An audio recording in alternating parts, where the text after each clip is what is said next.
ಓಂ ಶಾಂತಿ. ತಾರೀಕು 24/7/2024. ಪ್ರಾತಃ ಮುರಳಿ.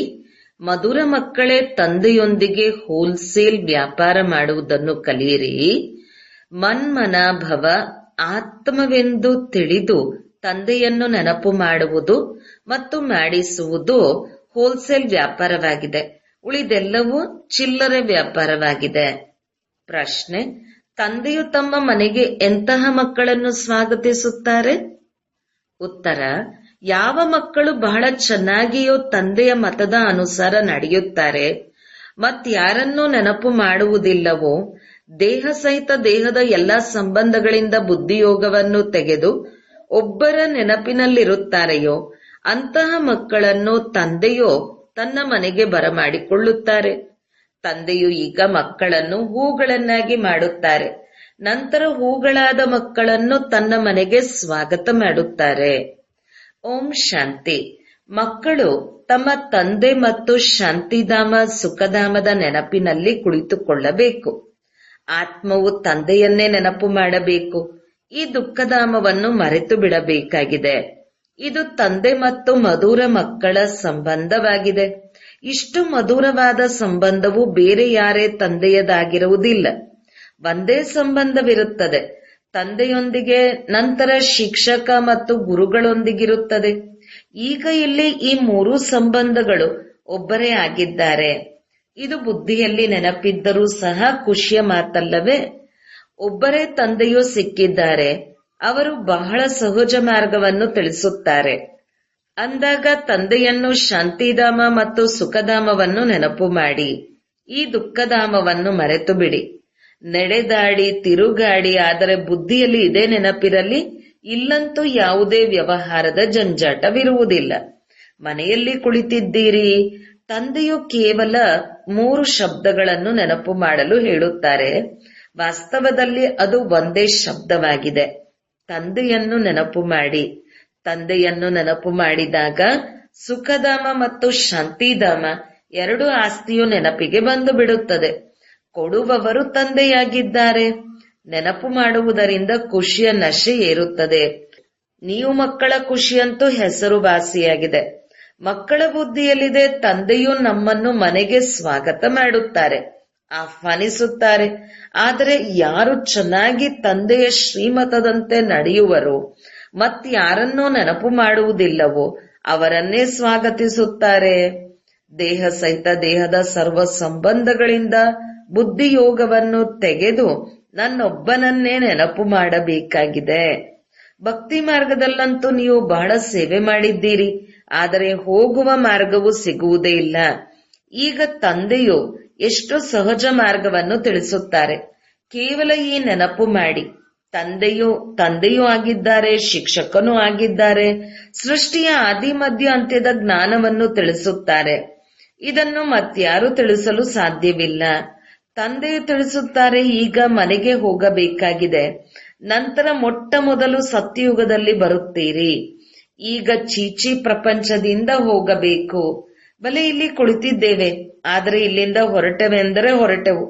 ತಂದೆಯು ಖುಷಿ ಪಡುತ್ತಾರೆ, ಏಕೆಂದರೆ ನೀವು ಮಕ್ಕಳು ತಂದೆಗೆ ಬಹಳ ಸಮಯದಿಂದ ನಿಮಂತ್ರಣ ನೀಡಿದ್ದೀರಿ. ಈಗ ಮತ್ತೆ ತಂದೆಯನ್ನು ಆಮಂತ್ರಿಸಿದ್ದೀರಿ. ತಂದೆಯು ತಿಳಿಸುತ್ತಾರೆ, ನಾನು ನಿಮ್ಮನ್ನು ಹೂಗಳನ್ನಾಗಿ ಮಾಡಿ ಮತ್ತೆ ಶಾಂತಿಧಾಮದಲ್ಲಿ ಆಮಂತ್ರಿಸುತ್ತೇನೆ. ನಂತರ ನೀವು ನಂಬರ್ವಾರ ಹೊರಟು ಹೋಗುತ್ತೀರಿ. ಎಷ್ಟು ಸಹಜವಾಗಿದೆ. ಇಂತಹ ತಂದೆಯನ್ನು ಮರೆಯಬಾರದು ಅಲ್ಲವೇ? ಮಾತಂತೂ ಬಹಳ ಮಧುರ ಮತ್ತು ನೇರವಾಗಿದೆ. 1ನೆಯ ಮಾತು, ತಂದೆಯನ್ನು ನೆನಪು ಮಾಡಿ. ಬಲಿ ವಿಸ್ತಾರವಾಗಿ ತಿಳಿಸುತ್ತಾರೆ, ಆದರೆ ಕೊನೆಯಲ್ಲಿ ಹೇಳುತ್ತಾರೆ, ತಂದೆಯನ್ನು ನೆನಪು ಮಾಡಿ. ಮತ್ಯಾರೂ ಇಲ್ಲ. ನೀವು ಒಬ್ಬ ಪ್ರಿಯತಮನಿಗೆ ಜನ್ಮ ಜನ್ಮಾಂತರದ ಪ್ರಿಯತಮೆಯಾಗಿದ್ದೀರಿ. ಬಾಬಾ ತಾವು ಬಂದರೆ ನಾವು ನಿಮಗೆ ಬಲಿಹಾರಿಯಾಗುತ್ತೇವೆಂದು ಹಾಡುತ್ತಾ ಬಂದಿದ್ದೀರಿ. ಈಗ ಅವರು ಬಂದಿದ್ದಾರೆ ಅಂದ ಮೇಲೆ ಆ ಒಬ್ಬ ತಂದೆಗೆ ಬಲಿಹಾರಿಯಾಗಬೇಕು. ನಿಶ್ಚಯ ಬುದ್ಧಿ ವಿಜಯಂತಿ. ರಾವಣನ ಮೇಲೆ ಜಯಗಳಿಸುತ್ತೀರಿ. ನಂತರ ರಾಮರಾಜ್ಯದಲ್ಲಿ ಬರಬೇಕು. ಕಲ್ಪ ಕಲ್ಪವೂ ನೀವು ರಾವಣನ ಮೇಲೆ ವಿಜಯ ಪ್ರಾಪ್ತಿ ಮಾಡಿಕೊಳ್ಳುವಿರಿ. ಬ್ರಾಹ್ಮಣರಾದಿರಿ. ನಂತರ ನೀವು ರಾವಣನ ಮೇಲೆ ವಿಜಯ ಗಳಿಸಿದ್ದೀರಿ. ರಾಮರಾಜ್ಯದ ಮೇಲೆ ನಿಮ್ಮ ಹಕ್ಕಿದೆ. ತಂದೆಯನ್ನು ತಿಳಿದುಕೊಂಡಿರಿ. ರಾಮರಾಜ್ಯದ ಮೇಲೆ ನಿಮ್ಮ ಹಕ್ಕಾಯಿತು. ಬಾಕಿ ಶ್ರೇಷ್ಠ ಪದವಿಯನ್ನು ಪಡೆಯುವ ಪುರುಷಾರ್ಥವನ್ನು ಮಾಡಬೇಕು. ವಿಜಯಮಾಲೆಯಲ್ಲಿ ಬರಬೇಕು. ವಿಜಯಮಾಲೆಯು ದೊಡ್ಡದಾಗಿದೆ. ರಾಜರಾಗುತ್ತಿದ್ದೀರೆಂದರೆ ಎಲ್ಲವೂ ಸಿಗುವುದು. ದಾಸದಾಸಿಯರೆಲ್ಲರೂ ನಂಬರ್ ವಾರ್ ಆಗುತ್ತಾರೆ. ಎಲ್ಲರದು ಒಂದೇ ರೀತಿಯ ದರ್ಜೆ ಇರುವುದಿಲ್ಲ. ಕೆಲವು ದಾಸಿಯರು ರಾಜಾರಾಣಿಗೆ ಬಹಳ ಸಮೀಪವಿರುತ್ತಾರೆ. ರಾಜಾರಾಣಿಯರು ಏನನ್ನು ತಿನ್ನುವರೋ, ಭಂಡಾರದಲ್ಲಿ ಏನು ತಯಾರಾಗುವುದೋ ಅದೆಲ್ಲವೂ ದಾಸದಾಸಿಯರಿಗೆ ಸಿಗುವುದು. ಯಾವುದಕ್ಕೆ 36 ಪ್ರಕಾರದ ಭೋಜನವೆಂದು ಹೇಳಲಾಗುತ್ತದೆ. ರಾಜರಿಗೆ ಪದಮಾಪದಂಪತಿ ಎಂದು ಹೇಳಲಾಗುವುದು. ಪ್ರಜೆಗಳಿಗೆ ಪದಮಾಪದಂಪತಿ ಎಂದು ಹೇಳುವುದಿಲ್ಲ. ಬಲೆ ಅಲ್ಲಿ ಹಣದ ಕೊರತೆ ಇರುವುದಿಲ್ಲ, ಲೆಕ್ಕವಿಲ್ಲದಷ್ಟಿರುತ್ತದೆ. ಆದರೆ ಈ ಲಕ್ಷಣವು ದೇವತೆಗಳದಾಗಿರುತ್ತದೆ. ಎಷ್ಟು ನೀವು ನೆನಪು ಮಾಡುತ್ತೀರೋ ಅಷ್ಟು ಸೂರ್ಯವಂಶದಲ್ಲಿ ಬರುತ್ತೀರಿ. ಹೊಸ ಪ್ರಪಂಚದಲ್ಲಿ ಬರಬೇಕಲ್ಲವೇ? ಮಹಾರಾಜ ಮಹಾರಾಣಿಯಾಗಬೇಕು. ತಂದೆಯು ನರನಿಂದ ನಾರಾಯಣನಾಗುವ ಜ್ಞಾನವನ್ನು ಕೊಡುತ್ತಾರೆ. ಇದಕ್ಕೆ ರಾಜಯೋಗವೆಂದು ಹೇಳಲಾಗುತ್ತದೆ. ಬಾಕಿ ಭಕ್ತಿ ಮಾರ್ಗದ ಶಾಸ್ತ್ರಗಳನ್ನು ಎಲ್ಲರಿಗಿಂತ ಹೆಚ್ಚಿನದಾಗಿ ನೀವು ಓದಿದ್ದೀರಿ. ಎಲ್ಲರಿಗಿಂತ ಹೆಚ್ಚಿನ ಭಕ್ತಿಯನ್ನು ನೀವು ಮಕ್ಕಳೇ ಮಾಡಿದ್ದೀರಿ. ಈಗ ಬಂದು ತಂದೆಯೊಂದಿಗೆ ಮಿಲನ ಮಾಡಿದ್ದೀರಿ. ತಂದೆಯು ಬಹಳ ಸಹಜ ಮತ್ತು ನೇರವಾಗಿ ತಿಳಿಸುತ್ತಾರೆ. ಮಕ್ಕಳೇ ತಂದೆಯನ್ನು ನೆನಪು ಮಾಡಿ. ತಂದೆಯು ಮಕ್ಕಳೇ ಮಕ್ಕಳೇ ಎಂದು ಹೇಳಿ ತಿಳಿಸಿಕೊಡುತ್ತಾರಲ್ಲವೇ? ತಂದೆಯು ಮಕ್ಕಳಿಗೆ ಬಲಿಹಾರಿಯಾಗುತ್ತಾರೆ. ವಾರಸುದಾರರಾದ್ದರಿಂದ ಬಲಿಹಾರಿಯಾಗಬೇಕಾಗುತ್ತದೆ. ಬಾಬಾ ತಾವು ಬಂದರೆ ನಾವು ಬಲಿಹಾರಿಯಾಗುತ್ತೇವೆ, ತನು ಮನ ಧನ ಸಹಿತವಾಗಿ ಬಲಿಹಾರಿಯಾಗುತ್ತೇವೆಂದು ನೀವು ಸಹ ಹೇಳಿದ್ದಿರಿ. ನೀವೀಗ 1 ಬಾರಿ ಬಲಿಹಾರಿಯಾದರೆ ತಂದೆಯು 21 ಬಾರಿ ಬಲಿಹಾರಿಯಾಗುತ್ತಾರೆ. ತಂದೆಯು ಮಕ್ಕಳಿಗೆ ನೆನಪನ್ನು ತರಿಸುತ್ತಾರೆ. ಎಲ್ಲಾ ಮಕ್ಕಳು ನಂಬರ್ ವಾರ್ ಪುರುಷಾರ್ಥದ ಅನುಸಾರವಾಗಿ ತಮ್ಮ ತಮ್ಮ ಭಾಗ್ಯವನ್ನು ಪಡೆದುಕೊಳ್ಳಲು ಬಂದಿದ್ದಾರೆಂದು ಸಹ ತಿಳಿಯುತ್ತದೆ. ತಂದೆಯು ತಿಳಿಸುತ್ತಾರೆ, ಮಧುರ ಮಕ್ಕಳೇ, ವಿಶ್ವದ ರಾಜ್ಯ ಭಾಗ್ಯವು ನಮ್ಮ ಜಹಗೀರವಾಗಿದೆ. ಈಗ ಎಷ್ಟು ಪುರುಷಾರ್ಥ ಬೇಕಾದರೂ ಮಾಡಿ. ಎಷ್ಟು ಪುರುಷಾರ್ಥ ಮಾಡುವಿರೋ ಅಷ್ಟು ಶ್ರೇಷ್ಠ ಪದವಿಯನ್ನು ಪಡೆಯುತ್ತೀರಿ. ನಂಬರ್ 1 ಇದ್ದವರೇ ಈಗ ಕೊನೆಯ ನಂಬರಿನಲ್ಲಿದ್ದಾರೆ. ಈಗ ಮತ್ತೆ ಅವಶ್ಯಕವಾಗಿ ನಂಬರ್ 1 ನಲ್ಲಿ ಬರುತ್ತಾರೆ. ಎಲ್ಲವೂ ಪುರುಷಾರ್ಥದ ಮೇಲೆ ಆಧಾರಿತವಾಗಿದೆ. ತಂದೆಯು ಮಕ್ಕಳನ್ನು ಮನೆಗೆ ಕರೆದುಕೊಂಡು ಹೋಗಲು ಬಂದಿದ್ದಾರೆ. ಈಗ ತಮ್ಮನ್ನು ಆತ್ಮನೆಂದು ತಿಳಿದು ತಂದೆಯನ್ನು ನೆನಪು ಮಾಡಿದರೆ ಪಾಪಗಳು ತುಂಡಾಗುತ್ತದೆ. ಅದು ಕಾಮಾಗ್ನಿಯಾಗಿದೆ, ಇದು ಯೋಗಾಗ್ನಿಯಾಗಿದೆ. ಕಾಮಾಗ್ನಿಯಲ್ಲಿ ಸುಡುತ್ತಾ ಸುಡುತ್ತಾ ನೀವು ಕಪ್ಪಾಗಿ ಬಿಟ್ಟಿದ್ದೀರಿ, ಸಂಪೂರ್ಣ ಬೂದಿಯಾಗಿ ಬಿಟ್ಟಿದ್ದೀರಿ. ಈಗ ನಾನು ಬಂದು ನಿಮ್ಮನ್ನು ಜಾಗೃತಗೊಳಿಸುತ್ತೇನೆ. ತಮೋ ಪ್ರಧಾನರಿಂದ ಸತೋ ಪ್ರಧಾನರಾಗುವ ಯುಕ್ತಿಯನ್ನು ತಿಳಿಸುತ್ತೇನೆ. ಇದು ಬಹಳ ಸರಳವಾಗಿದೆ. ನಾನು ಆತ್ಮನಾಗಿದ್ದೇನೆ. ಇಷ್ಟೋ ಸಮಯ ದೇಹಾಭಿಮಾನದಲ್ಲಿದ್ದ ಕಾರಣ ನೀವು ತಲೆ ಕೆಳಗಾಗಿದ್ದೀರಿ. ಈಗ ಆತ್ಮಾಭಿಮಾನಿಯಾಗಿ ತಂದೆಯನ್ನು ನೆನಪು ಮಾಡಿ ಮನೆಗೆ ಹೋಗಬೇಕಾಗಿದೆ. ತಂದೆಯು ಕರೆದುಕೊಂಡು ಹೋಗಲು ಬಂದಿದ್ದಾರೆ. ನೀವು ನಿಮಂತ್ರಣ ಕೊಟ್ಟಿರಿ. ತಂದೆಯು ಬಂದಿದ್ದಾರೆ. ಪತಿತರನ್ನು ಪಾವನರನ್ನಾಗಿ ಮಾಡಿ ಮಾರ್ಗದರ್ಶಕನಾಗಿ ಎಲ್ಲ ಆತ್ಮಗಳನ್ನು ಮನೆಗೆ ಕರೆದುಕೊಂಡು ಹೋಗುತ್ತಾರೆ. ಆತ್ಮವೇ ಯಾತ್ರೆಗೆ ಹೋಗಬೇಕು. ನೀವು ಪಾಂಡವ ಸಂಪ್ರದಾಯದವರ ಆಗಿದ್ದೀರಿ. ಪಾಂಡವರ ರಾಜ್ಯವಿರಲಿಲ್ಲ, ಕೌರವರ ರಾಜ್ಯವಿತ್ತು. ಇಲ್ಲಂತೂ ಈ ರಾಜ್ಯ ಭಾಗ್ಯವು ಸಮಾಪ್ತಿಯಾಗಿ ಬಿಟ್ಟಿದೆ. ಈಗ ಭಾರತದ ಸ್ಥಿತಿಯು ಎಷ್ಟೊಂದು ಕಂಗೆಟ್ಟು ಹೋಗಿದೆ. ನೀವು ಪೂಜ್ಯರು, ವಿಶ್ವದ ಮಾಲೀಕರಾಗಿದ್ದೀರಿ. ಈಗ ಪೂಜಾರಿಗಳಾಗಿದ್ದೀರಿ. ಆದ್ದರಿಂದ ವಿಶ್ವದ ಮಾಲೀಕರು ಯಾರೂ ಇಲ್ಲ. ದೇವಿ ದೇವತೆಗಳೇ ವಿಶ್ವದ ಮಾಲೀಕರಾಗುತ್ತಾರೆ. ವಿಶ್ವದಲ್ಲಿ ಶಾಂತಿ ಸ್ಥಾಪನೆ ಆಗಬೇಕೆಂದು ಮನುಷ್ಯರು ಹೇಳುತ್ತಾರೆ. ನೀವು ಕೇಳಿ, ವಿಶ್ವದಲ್ಲಿ ಶಾಂತಿ ಎಂದು ಯಾವುದಕ್ಕೆ ಹೇಳುತ್ತೀರಿ? ಯಾವಾಗ ವಿಶ್ವದಲ್ಲಿ ಶಾಂತಿಯು ನೆಲೆಸಿತ್ತು, ವಿಶ್ವದ ಇತಿಹಾಸ ಭೂಗೋಳವು ಪುನರಾವರ್ತನೆಯಾಗುತ್ತಾ ಇರುತ್ತದೆ. ಚಕ್ರವು ಸುತ್ತುತ್ತಾ ಇರುತ್ತದೆ. ತಿಳಿಸಿ, ವಿಶ್ವದಲ್ಲಿ ಯಾವಾಗ ಶಾಂತಿಯು ನೆಲೆಸಿತ್ತೋ ನೀವು ಯಾವ ಶಾಂತಿಯನ್ನು ಬಯಸುತ್ತೀರಿ?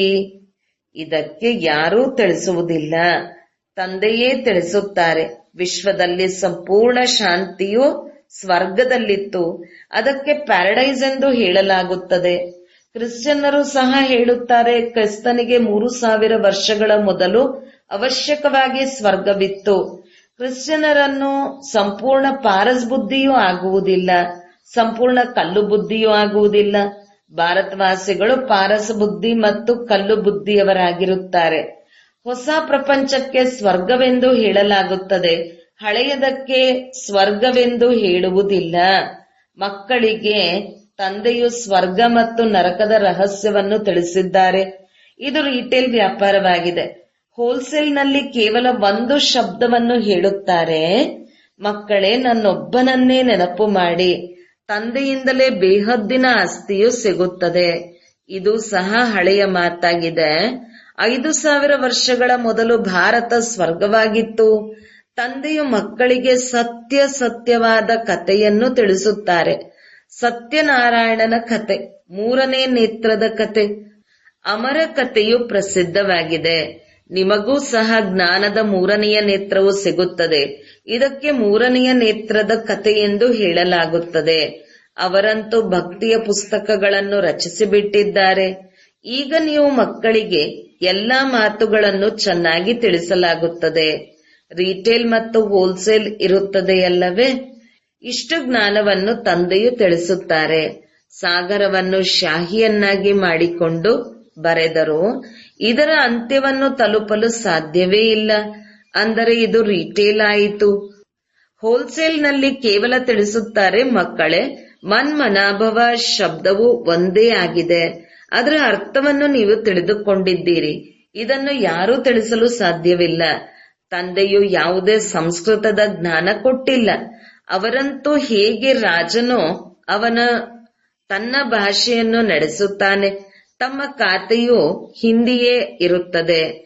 ಅಂದ ಮೇಲೆ ಸಂಸ್ಕೃತವನ್ನೇಕೆ ಕಲಿಯಬೇಕು? ಇದನ್ನು ಕಲಿಯಲು ಎಷ್ಟೊಂದು ಹಣ ಖರ್ಚು ಮಾಡುತ್ತಾರೆ.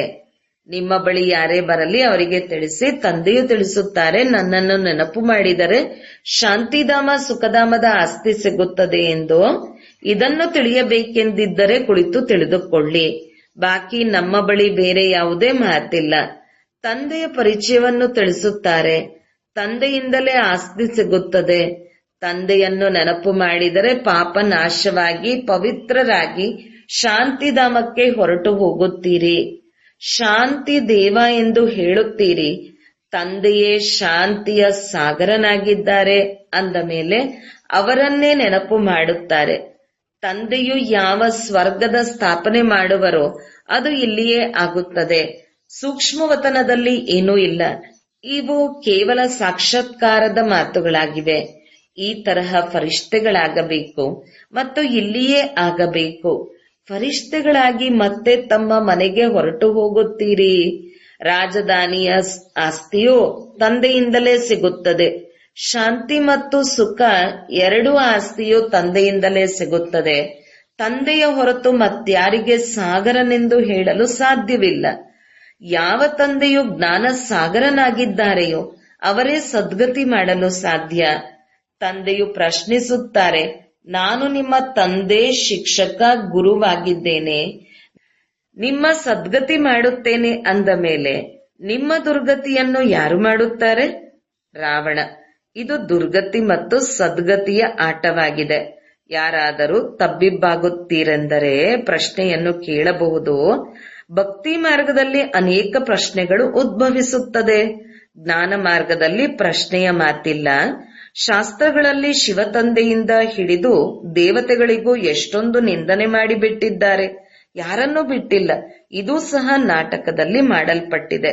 ಇದನ್ನು ಕಲ್ಪದ ನಂತರವೂ ಮಾಡುತ್ತಾರೆ.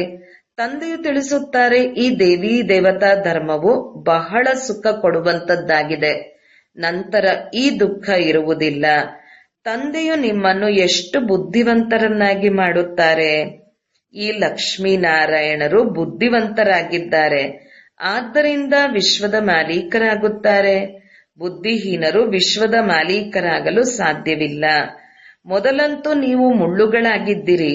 ಈಗ ಹೂಗಳಾಗುತ್ತಿದ್ದೀರಿ. ಆದ್ದರಿಂದ ಬಾಬಾರವರು ಸಹ ಇಂತಹ ಹೂಗಳಾಗಬೇಕೆಂದು ಗುಲಾಬಿ ಹೂಗಳನ್ನು ತೆಗೆದುಕೊಂಡು ಬರುತ್ತಾರೆ. ತಾವೇ ಬಂದು ಹೂದೋಟವನ್ನು ಮಾಡುತ್ತಾರೆ. ನಂತರ ರಾವಣನು ಮುಳ್ಳುಗಳ ಕಾಡನ್ನಾಗಿ ಮಾಡಲು ಬರುತ್ತಾನೆ. ಎಷ್ಟು ಸ್ಪಷ್ಟವಾಗಿದೆ. ಇದೆಲ್ಲವನ್ನು ಸ್ಮರಣೆ ಮಾಡಬೇಕು. ಒಬ್ಬರನ್ನು ನೆನಪು ಮಾಡುವುದರಿಂದ ಅದರಲ್ಲಿ ಎಲ್ಲವೂ ಬಂದು ಬಿಡುತ್ತದೆ. ತಂದೆಯಿಂದ ಆಸ್ತಿಯು ಸಿಗುತ್ತದೆ. ಇದು ಬಹಳ ದೊಡ್ಡ ಅಧಿಕಾರವಾಗಿದೆ. ಶಾಂತಿಯದು ಆಸ್ತಿ ಸಿಗುತ್ತದೆ, ಏಕೆಂದರೆ ಅವರೇ ಶಾಂತಿಯ ಸಾಗರ ಆಗಿದ್ದಾರೆ. ಲೌಕಿಕ ತಂದೆಗೆ ಎಂದೂ ಈ ರೀತಿಯ ಮಹಿಮೆ ಮಾಡುವುದಿಲ್ಲ. ಶ್ರೀಕೃಷ್ಣನು ಎಲ್ಲರಿಗಿಂತ ಪ್ರಿಯನಾಗಿದ್ದಾನೆ. ಮೊಟ್ಟ ಮೊದಲಿನ ಜನ್ಮವೇ ಕೃಷ್ಣನದಾಗುತ್ತದೆ. ಆದ್ದರಿಂದ ಕೃಷ್ಣನನ್ನು ಎಲ್ಲರಿಗಿಂತ ಹೆಚ್ಚಿನದಾಗಿ ಪ್ರೀತಿ ಮಾಡುತ್ತಾರೆ. ತಂದೆಯು ಮಕ್ಕಳಿಗೆ ಮನೆಯ ಪೂರ್ಣ ಸಮಾಚಾರವನ್ನು ತಿಳಿಸುತ್ತಾರೆ. ತಂದೆಯೂ ಸಹ ಪಕ್ಕಾ ವ್ಯಾಪಾರಿಯಾಗಿದ್ದಾರೆ. ಇಂತಹ ವ್ಯಾಪಾರವನ್ನು ಕೆಲವರೇ ವಿರಳರು ಮಾಡುತ್ತಾರೆ. ಹೋಲ್ಸೇಲ್ ವ್ಯಾಪಾರಿಗಳು ಕೆಲವರೇ ಆಗುತ್ತಾರೆ. ನೀವು ಹೋಲ್ಸೇಲ್ ವ್ಯಾಪಾರಿಗಳಾಗಿದ್ದೀರಲ್ಲವೇ?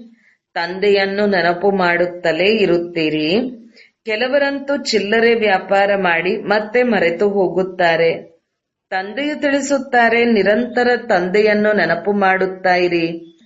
ಆಸ್ತಿಯು ಸಿಕ್ಕಿತೆಂದರೆ ಮತ್ತೆ ನೆನಪು ಮಾಡುವ ಅವಶ್ಯಕತೆ ಇರುವುದಿಲ್ಲ. ಲೌಕಿಕ ಸಂಬಂಧದಲ್ಲಿ ತಂದೆಯು ವೃದ್ಧರಾಗುತ್ತಾರೆಂದರೆ ಕೆಲವು ಮಕ್ಕಳು ಕೊನೆಯವರೆಗೂ ಸಹ ಸಹಾಯ ಮಾಡುತ್ತಾರೆ. ಇನ್ನು ಕೆಲವರಂತೂ ಆಸ್ತಿಯು ಸಿಕ್ಕಿತೆಂದರೆ ಅದನ್ನು ಹಾರಿಸಿಕೊಂಡು ಸಮಾಪ್ತಿ ಮಾಡಿಬಿಡುತ್ತಾರೆ. ಬಾಬಾರವರು ಎಲ್ಲ ಮಾತುಗಳ ಅನುಭವಿಯಾಗಿದ್ದಾರೆ. ಆದ್ದರಿಂದಲೇ ಶಿವತಂದೆಯೂ ಸಹ ಇವರನ್ನೇ ತಮ್ಮ ರಥವನ್ನಾಗಿ ಮಾಡಿಕೊಂಡಿದ್ದಾರೆ. ಬಡತನ, ಶ್ರೀಮಂತಿಕೆ ಎಲ್ಲದರಲ್ಲಿ ಅನುಭವಿಯಾಗಿದ್ದಾರೆ. ಡ್ರಾಮಾನುಸಾರ ಇದೊಂದೇ ರಥವಾಗಿದೆ. ಇದು ಎಂದೂ ಬದಲಾಗುವುದಿಲ್ಲ. ನಾಟಕವು ಮಾಡಲ್ಪಟ್ಟಿದೆ. ಇದೆಂದೂ ಬದಲಾವಣೆಯಾಗಲು ಸಾಧ್ಯವಿಲ್ಲ. ಈ ಎಲ್ಲ ಮಾತುಗಳನ್ನು ಹೋಲ್ಸೇಲ್ ಮತ್ತು ರೀಟೇಲ್ ಆಗಿ ತಿಳಿಸಿ ಅಂತ್ಯದಲ್ಲಿ ತಂದೆಯು ಹೇಳಿಬಿಡುತ್ತಾರೆ, ಮನ್ಮನಾಭವ ಮಧ್ಯಾಜೀಭವ. ಮನ್ಮನಾಭವದಲ್ಲಿ ಎಲ್ಲವೂ ಬಂದು ಬಿಡುತ್ತದೆ. ಇದು ಬಹಳ ದೊಡ್ಡ ಖಜಾನೆಯಾಗಿದೆ. ಅದರಿಂದ ಜೋಳಿಗೆಯನ್ನು ತುಂಬಿಸುತ್ತಾರೆ. ಅವಿನಾಶಿ ಜ್ಞಾನರತ್ನಗಳು ಒಂದೊಂದೂ ಸಹ ಲಕ್ಷಾಂತರ ರೂಪಾಯಿಗಳ ಬೆಲೆ ಬಾಳುತ್ತವೆ. ನೀವು ಪದಮಾಪದಂ ಭಾಗ್ಯಶಾಲಿಗಳಾಗುತ್ತೀರಿ. ತಂದೆಯಂತೂ ಖುಷಿ ಮತ್ತು ಬೇಸರ ಎರಡರಿಂದಲೂ ಭಿನ್ನವಾಗಿದ್ದಾರೆ. ಸಾಕ್ಷಿಯಾಗಿ ನಾಟಕವನ್ನು ನೋಡುತ್ತಿದ್ದಾರೆ. ನೀವು ಪಾತ್ರವನ್ನು ಅಭಿನಯಿಸುತ್ತಿದ್ದೀರಿ. ನಾನು ಪಾತ್ರವನ್ನು ಅಭಿನಯಿಸುತ್ತಲೂ ಸಾಕ್ಷಿಯಾಗಿದ್ದೇನೆ. ಜನನ ಮರಣದಲ್ಲಿ ಬರುವುದಿಲ್ಲ. ನನ್ನ ವಿನಃ ಮತ್ಯಾರೂ ಜನನ ಮರಣದಿಂದ ಬಿಡುಗಡೆಯಾಗಲು ಸಾಧ್ಯವಿಲ್ಲ. ಮೋಕ್ಷವು ಸಿಗಲು ಸಾಧ್ಯವಿಲ್ಲ. ಇದು ಅನಾದಿ ಮಾಡಲ್ಪಟ್ಟಂತಹ ನಾಟಕವಾಗಿದೆ. ಇದು ಬಹಳ ವಿಚಿತ್ರವಾಗಿದೆ. ಇಷ್ಟು ಸೂಕ್ಷ್ಮ ಆತ್ಮದಲ್ಲಿ ಎಲ್ಲವೂ ತುಂಬಲ್ಪಟ್ಟಿದೆ. ಈ ಅವಿನಾಶಿ ನಾಟಕವೆಂದೂ ವಿನಾಶವಾಗುವುದಿಲ್ಲ. ಒಳ್ಳೆಯದು. ಮಧುರಾತಿ ಮಧುರ ಅಗಲಿ ಮರಳಿ ಸಿಕ್ಕಿರುವಂತಹ ಮಕ್ಕಳ ಪ್ರತಿ ಮಾತಪಿತ ಬಾಬ್ದಾದರವರ ಹೃದಯ ತುಂಬಿದ ಜೀವನದ ಪ್ರೀತಿ ಹಾಗೂ ಪ್ರೇಮದಿಂದ ಸೇವಾಯೋಗ್ಯ ಮಕ್ಕಳಿಗೆ ನಂಬರ್ವಾರ್ ಪುರುಷಾರ್ಥದ ಅನುಸಾರ ನೆನಪು, ಪ್ರೀತಿ ಹಾಗೂ ಸುಪ್ರಭಾತ. ಆತ್ಮೀಯ ಮಕ್ಕಳಿಗೆ ಆತ್ಮೀಯ ತಂದೆಯ ನಮಸ್ತೆ. ಧಾರಣೆಗಾಗಿ ಮುಖ್ಯ ಸಾರ 1. ಹೇಗೆ ತಂದೆಯು ಮಕ್ಕಳ ಮೇಲೆ ಬಲಿಹಾರಿಯಾಗುತ್ತಾರೆ, ಹಾಗೆಯೇ ಮಕ್ಕಳು ಸಹ ತನು ಮನ ಸಹಿತ ಒಂದು ಬಾರಿ ತಂದೆಗೆ ಪೂರ್ಣ ಬಲಿಹಾರಿಯಾಗಿ 21 ಜನ್ಮಗಳ ಆಸ್ತಿಯನ್ನು ಪಡೆಯಬೇಕು. 2. ತಂದೆಯು ಯಾವ ಅವಿನಾಶಿ ಅಮೂಲ್ಯ ಖಜಾನೆಗಳನ್ನು ಕೊಡುತ್ತಾರೆಯೋ ಅದರಿಂದ ತಮ್ಮ ಜೋಳಿಗೆಯನ್ನು ಸದಾ ಸಂಪನ್ನವಾಗಿಟ್ಟುಕೊಳ್ಳಬೇಕು. ಸದಾ ಇದೇ ಖುಷಿ ಹಾಗೂ ನಶೆಯಲ್ಲಿರಬೇಕು. ನಾವು ಪದಮಾಪದಂ ಭಾಗ್ಯಶಾಲಿಗಳಾಗಿದ್ದೇವೆ. ವರದಾನ: ಬ್ರಾಹ್ಮಣ ಜೀವನದ ಆಸ್ತಿ ಮತ್ತು ವ್ಯಕ್ತಿತ್ವದ ಅನುಭವ ಮಾಡುವ ಮತ್ತು ಮಾಡಿಸುವಂತಹ ವಿಶೇಷ ಆತ್ಮಭವ. ಬಾಬ್ದಾದ ಎಲ್ಲ ಬ್ರಾಹ್ಮಣ ಮಕ್ಕಳಿಗೆ ಸ್ಮೃತಿ ತರಿಸುತ್ತಾರೆ, ಬ್ರಾಹ್ಮಣರಾಗುವುದೇ ಅಹೋ ಭಾಗ್ಯ. ಆದರೆ ಬ್ರಾಹ್ಮಣ ಜೀವನದ ಆಸ್ತಿ ಸ್ವತ್ತು ಸಂತುಷ್ಟತೆಯಾಗಿದೆ ಮತ್ತು ಬ್ರಾಹ್ಮಣ ಜೀವನದ ವ್ಯಕ್ತಿತ್ವ ಪ್ರಸನ್ನತೆಯಾಗಿದೆ. ಈ ಅನುಭವದಿಂದ ಎಂದೂ ವಂಚಿತರಾಗಬೇಡಿ. ಅಧಿಕಾರಿಗಳಾಗಿರುವಿರಿ.